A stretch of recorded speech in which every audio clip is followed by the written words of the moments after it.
Hi, I'm Dr. Ben Newman, and I'm a molecular biologist, and I study coronaviruses for a living. Let's try and answer your questions. So, this is going to be the last one for today because I'm tired. It's been a long day of teaching. It is from Barb. Hello, Barb. Welcome back. Welcome back as always. This is good. Let's see. I wanted your expertise on this New York Times article. Your coronavirus test is positive. Maybe it shouldn't be. Oh, yeah. All right. I know about these. Okay, that's fine. It talks about how many cycles are tested in order to find a positive result. And some say they're testing too many cycles and giving you a positive for very little virus in the sample. Yeah. Okay. This is something that I've pushed back against that I think is dangerously wrong and bad. Yeah. So let's get into it. All right. So the test for COVID-19, the way the test is done is they will do a thing called a PCR test, or technically a quantitative RT PCR test. And they're going to look at a little probe that's in there. Now, the thing is, with this test, you can't see one virus. You can't see 10 viruses. When you get to about 100 viruses, that's about the point where you start to be able to reasonably pick it up. And they have to run controls where they put nothing in, or they put in one virus or 10 or 100, and so on. So they can see what the limit of detection for the test is. And then they do your test at the same time on the same plate. And if yours is as positive as the 1,000 virus one, then they say, oh, you were positive, you had about 1,000 viruses. Yeah. If you're in between the 1,000 and 10,000, you say, yeah, you were somewhere between 1,000 and 10,000. They can give you an estimate. But yeah, it's still going to be positive. So the question comes in: what's the bottom value that you can count as definitely positive? And for every test, there is a value, and the scientists and technicians who do the test establish that value, and that value is true and correct and based on data, not based on wishes.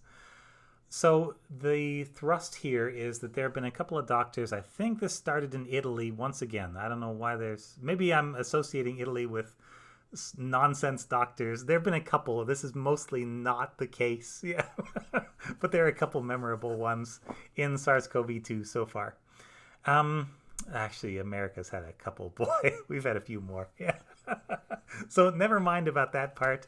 The important part is that this person was saying that sometimes the test is definitely picking up virus, but it's picking up only a little bit of virus. And so this person thinks that the test might be picking up virus that is left behind, virus that was made 2 days ago, or in this case, they're saying like a week ago or 2 weeks ago. This virus does not do particularly well. There's no evidence that this virus survives for very long in the sort of conditions you would find like in the mucus in a person. I really couldn't see this virus surviving for much more than a day.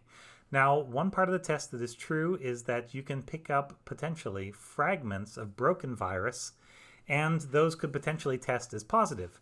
But you have to have hundreds of those fragments, which means that either you are currently infected or you were very recently infected.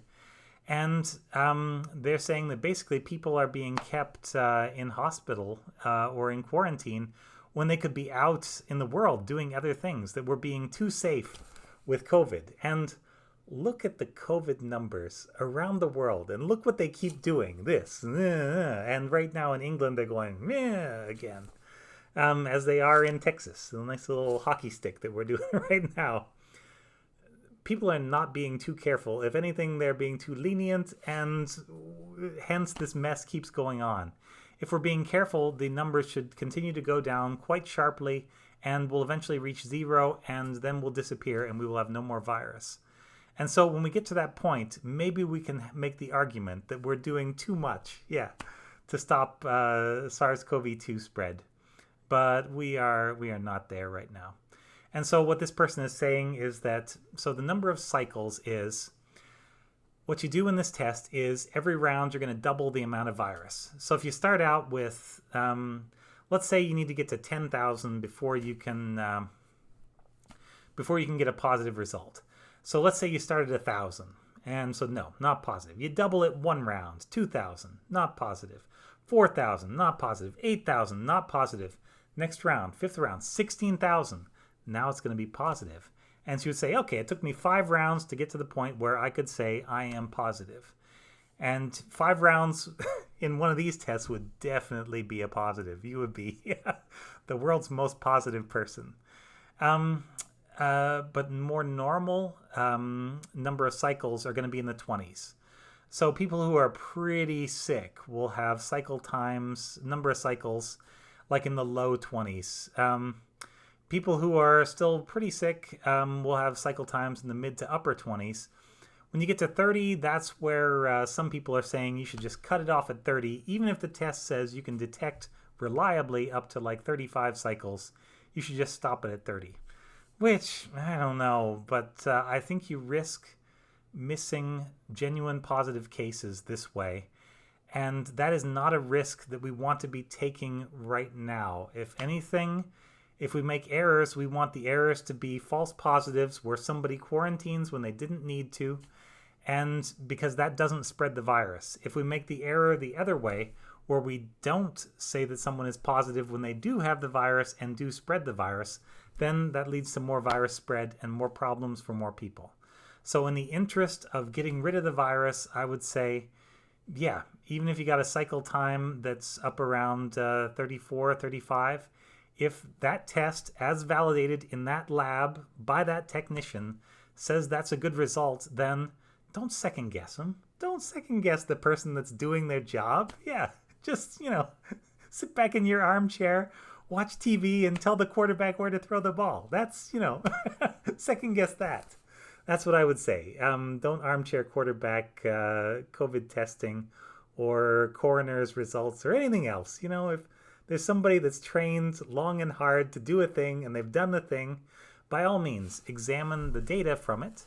But these blanket sort of things are just like throw out half your positives, let people go.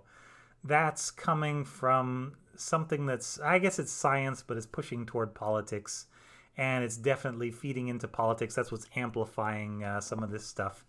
And so I would say avoid that. It is, it's not particularly good science, and it's not being careful. And above all things, I think a scientist has to be very cautious. So I guess it's being cautious, but in a way that's going to hurt people. And I don't want to see people get hurt. I would like to see this end. And to have this end, we got to be real careful, real cautious, and very, very thorough. And we got to root out even the small cases, even the mild asymptomatic cases. Got to get rid of those because they can spread to somebody else, and that somebody else can get real sick. And that's what's been happening around the world continuously for almost a year now. Yeah. Boy, we're like a month and a half off the probable 1-year anniversary sometime around the 20-something of November, when this virus will have been around for a year. And just think of all the bad stuff it's done in that time. So there we go. Enough about that. Interesting paper. But yeah, something that I've seen and very, very strongly disagree with for those reasons. I wish you all the best. Thanks very much. This has been Ask Dr. Ben.